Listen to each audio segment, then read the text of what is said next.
Председатель Кабинета министров Улугбек Марипов проголосовал на повторных выборах депутатов Бишкекского городского кенеша. Марипов с супругой проголосовали на избирательном участке номер 1032 города Бишкек, расположенном в здании средней общеобразовательной школы номер 40.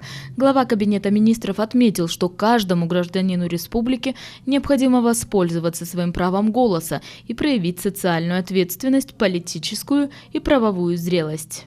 Урматтуу мекендештер, өзгөчө Бишкек шаары, Ош шаары жана Токмок шаарынын тургундары. Уважаемые соотечественники, особенно я хочу обратиться к жителям трех городов – Бишкека, Аша и Токмока, где сегодня проходят выборы.